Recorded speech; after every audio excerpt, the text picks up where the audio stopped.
Good day, IML students. Today we are going to learn the difference between buys and sells and what they look like. Before we get started, here's a little bit about myself. My name is Adeze Duncan, representing iMarkets Live. Some of you may know me from Forex 101 on IML TV. Also, I was an educator for 10 years, and now I'm here educating you on the facts and methods of Forex. In order to get started on this journey, you need to remember one thing and one thing only. I am a student. Always. This is very important for you to remember and to remind yourself of often. You will hear me use this phrase frequently as a reminder that you are a student that is learning a skill that will pay you for the rest of your life. Make sure that you take your time and learn what you need to learn. Pace yourself. Do not compare yourself to anyone else's progress. Always keep a winning mind frame and you will do very well in this industry. Upon finishing this video, you should have a very good understanding of the following questions. Read through them quietly to yourself. As you are taking notes, make sure to pause this video in order to answer these questions. Before we go into the lesson, I want to actually talk about some very relevant vocabulary. So please make sure you take some good notes on these vocabulary words. The relevant vocabulary for this training is going to be buy, sell, bulls, bears, long, short. Those are going to be the vocabulary words that we are going to talk about. I have them all on the same page. Why? Because it's really not that many that you need to know. It's not that many concepts. For instance, buy. A buy means you're expecting the currency's value to rise. So you would want to place a buy. That's the type of order you would want to place. And then sell means you are expecting the value of the currency to go down. So then the type of order you would want to place is a sell. Now, you will also see buys referred to as longs. So if I was to say go long, that means place a buy. If I said, hey, go short, that means place a short. Or you might hear people say, I'm short on Euro USD. I'm going long on, the New Zealand dollar. So if I'm going long that means I want to place a buy order. If I'm going short, I want to place a sell order. Something else to pay attention to. You see the picture, the bulls versus the bears. Bulls are all buy orders. And bears are all sell orders. So if you hear the market is bullish today, that means it's an up market. The market is rising. If it's a bearish market, that means the market is going down. So bulls versus bears. A bull is going up like a buy or going long. Bear is the sell going down, or going short. It's important to know what is actually happening when you place an order.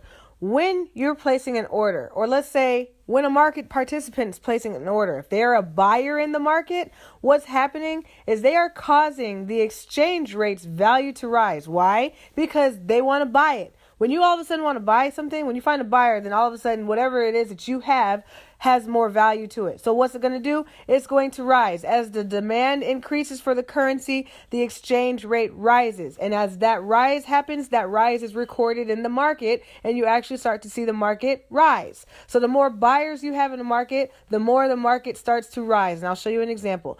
On the flip side, you've got sellers. When you have sellers, they cause the exchange rates to fall. Why? Because they're flooding the market with a supply. And when you have a high supply, there's a low demand for it. So as the demand of that currency falls, then so does the value of that currency. So as people sell plenty of orders, then they're actually causing the value of that currency to go down, and the market is recording that basically recording that on the charts. We've gone over the vocabulary as far as what buys, also known as longs, look like. So let's go ahead and see what they look like actually in real life on the charts, okay? So as you see here, I have these highlighted. So these regions here are, buy areas. This is an area where you would have wanted to place a buy. It's an example. I mean, this is not a perfect example, but you can see that the market was at a low and then it moved up very quickly. Same here. This is really more of kind of consolidation, but you see is what was at a low and it moved up quickly. Here's another good example. It was at a low, moved up. This was at a low, it moved up. So this is what a buy looks like in the market. This right here is a very big movement to the upside, followed by a huge, humongous up trend. or movement to the upside. So this would have been a good time to get in for a buy. Now, as you see, I mean down here, but as you see, the market actually does little ping pongs back and forth. So there were lots of miniature buys inside of this. So that would have been a buy. This would have been a buy. That would have been a buy. You get it. So now you know what a buy looks like. As far as sells go, also called shorts. Remember, sells are when the market moves down. So it was at a high point and it moved down. So this is another one as an example. Here's another good one as an example. Look at that. This is a good one from this low to that, or excuse me, that high to that low. All right. By the way, these are called swing highs. This is called swing lows. Swing high, swing low. Swing high, down there would be a swing low. And as you see in this as well, there's lots of miniature short opportunities. In other words, it moved down, kind of went up a little bit, moved down. That's a short opportunity. Here's another one, short opportunity. Okay. So within these massive sells are miniature sells opportunities. All right. So if you wanted to hold it for a long time, you could. Otherwise, you could get like some quick little pops out of each one of these moves. So here's what it looks like actually on the charts. Again, remember when I talked to you about why buys happen, why sells happen? So imagine you're trying to sell, comic books. Those are things that a lot of people like to collect. So people collect comic books. And when do they like to buy them? When they're cheap, right? So for instance, you buy your comic books at 25 cents. Or another one, stamps. Whatever it is that you like to collect, we usually like to collect them at the cheapest rate. So we buy them cheap. Over a period of time, as other people are like, hey, look at that. That's pretty cheap. Everybody notices now, look at that. It's cheap. As people are buying, the more they buy, the more they raise the value. As price raises, you can start to see that recorded on the charts. Now, once it gets to a point called overbought, meaning nobody else wants to buy it, it's too expensive now. In fact, this is a really good time to sell it because, you probably could get top dollar out of it. That's what happens. People start selling off. Oh, this is a good time to sell.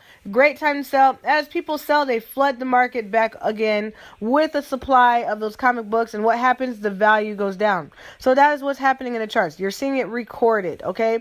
Now, if you look at it from the currency standpoint, as more corporations and more institutions, market participants are buying up currencies, the value raises. When they do a massive sell-off, the value decreases because there's no longer a high demand for it. You heard me use the phrase overbought and oversold.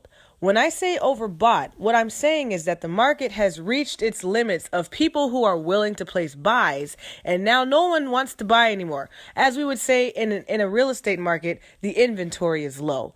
So now is the best time to be placing your sells in an overbought market. In an oversold market, the opposite is true. When you're in an oversold market, that means there's so many people that sold, they flooded the market, and now it's the best time to start placing your buys. Why? Because the value is now cheap enough for you to want to buy. So in an oversold market, you want to place your buys. In an overbought market, you want to place your sells. There is, however, an exception to the rule. Occasionally, when the market is in a very strong uptrend, then it can become overbought for an extended period of time. So you do not want to go against the trend. Same with a downtrend. When you have a very strong downtrend, the market can go into an oversold type situation. So the saying that they all say is the trend is your friend. You do not want to go against the trend. Thank you guys for listening to this. Hopefully this was very helpful to you. Please, if you want some good interaction and whatnot, please come visit me on IML TV. Forex 101 is what I teach. My name is Adeze Duncan. I am your IML Forex trainer. By now, you should have a good understanding of the following questions. Read them quietly to yourself, answer them, and when you are finished, go on to the next video in Forex Foundation 1 series. My name is Adeze Duncan, and remember, I am a student always.